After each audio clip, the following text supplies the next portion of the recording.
Halo Talabers. Sesat gila, kok bisa ya aliran sesesat ini belum ditangkap juga? Padahal dari yang udah-udah, mereka jelas menyimpang dari ajaran agama manapun. Pemerintah juga bukan pertama kali ngadepin kasus kayak gini. Kok sekarang melempem? Apa jangan-jangan? Bentar, pikirannya jangan kemana-mana dulu. Kita yakin kok, kalau cepat atau lambat, pemerintah dan pihak berwajib lainnya pasti memberangus pesantren yang punya kecenderungan melenceng dari ajaran agama ini. Toh juga sampai sekarang belum ada yang bisa mastiin kalau berita-berita yang beredar ini benar adanya. Yang ketinggalan pasti bingung gak karuan. Jadi gini, banyak pihak yang heran sama sosok bernama Panji Gumilang yang notabene merupakan pemimpin dari pondok pesantren Al Zaitun. Bukan karena apanya, tapi di saat berita-berita yang beredar sudah menyudutkan pesantren yang ia pimpin, dirinya tetap pasang badan dan kadangkala berlagak sok jagoan. Beda sama pimpinan aliran-aliran serupa yang cenderung menghindar atau paling banter nggak ngelawan. Beredar kabar kalau keberanian dari Panji ini berkat sosok besar yang berperan sebagai backingannya. Gokilnya, istana bahkan sampai terseret-seret gara-gara rumor ini. Waduh, siapa tuh? Berita yang beredar seringkali mengait-ngaitkan Al Zaitun dengan sosok Kepala Staf Kepresidenan Jenderal Purnawirawan TNI Muldoko. Tapi sekali lagi, disclaimer dulu ya, berita ini belum divalidasi sama sekali, bahkan sama-sama dibantah kedua pihak. Meski membantah kalau punya peran sebagai backingan, Muldoko nggak menampik kalau dirinya memang punya kedekatan personal dengan Panji, sekaligus pondok pesantren Al Zaitun itu sendiri. Salah satu orang paling penting di lingkaran istana ini secara gentleman mengakui kalau dirinya pernah memberikan ceramah kebangsaan di pesantren yang terletak di Indramayu, Jawa Barat tersebut. Tapi pembelaannya benar juga, kalau deket emangnya kenapa? Masa kalau kita kenal sama seorang kriminal, kita malah ikut-ikutan terseret sama kasus yang dia bikin sendiri? Apalagi Muldoko juga menambahkan bahwa salah satu poin penting yang harus dimiliki oleh seorang kepala staf kepresidenan adalah kemampuan untuk menjalin komunikasi dengan semua kalangan bangsa. Lagian, selama memberikan ceramah sebanyak 2 kali di sana, mantan Pangdam Siliwangi yang wilayah tugasnya di Jawa Barat itu sama sekali nggak melihat ada yang aneh di pesantren tersebut. Beliau cuma bilang, walaupun kenal dengan Panji, tapi nggak pernah ada komunikasi dengan pemimpin pondok pesantren tersebut selama nama Al Zaitun terjerat rumor afiliasinya dengan negara Islam Indonesia. Bukan cuma dibela sama dirinya sendiri, Presiden Jokowi juga membantah dengan tegas kalau ada pihak istana yang menjadi backingan aliran menyimpang ini. Waduh, makin kuat aja nih alibinya. Saya dong. Enggak lah. Tapi itu bukan alasan yang kuat bagi beberapa pihak, apalagi setelah statement dari Panji Gumilang sendiri yang bilang kalau pesantrennya diguyur dana sebesar 43 miliar rupiah dari pemerintah. Kata terakhir sontak bikin publik kaget.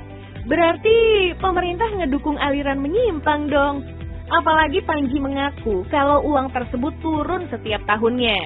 Kabar ini lagi-lagi ditepis keras, khususnya dari Kementerian Agama yang menjadi sasaran karena kucuran dana tersebut.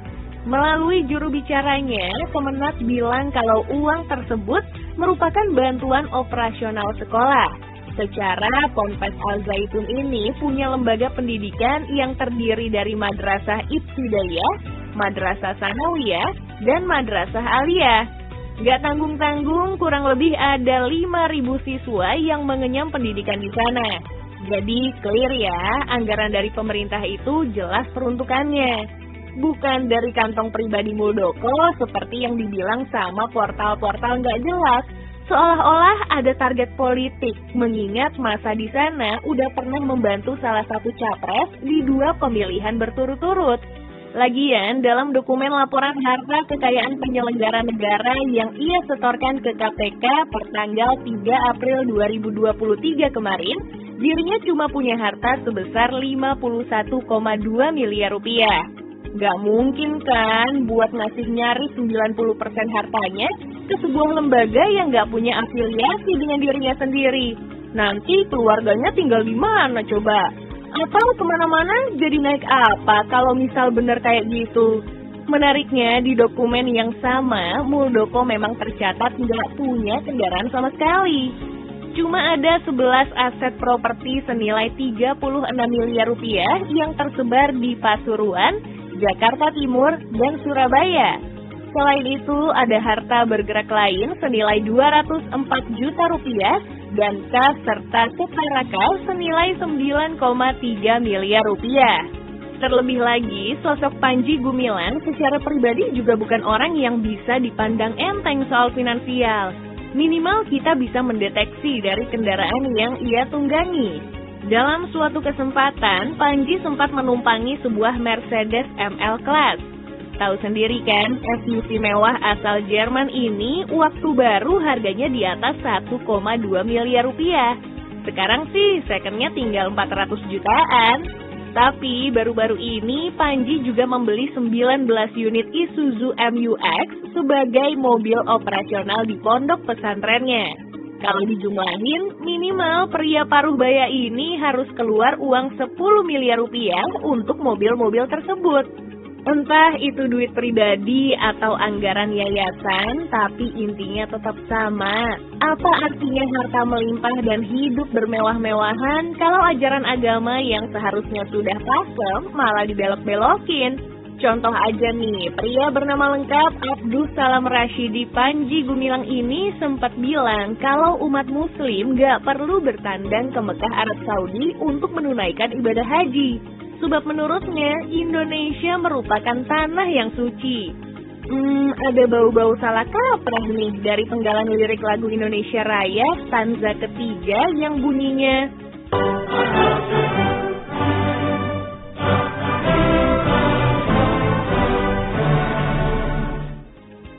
itu baru satu kontroversi, belum soal cara melantunkan azan yang gak lazim ini.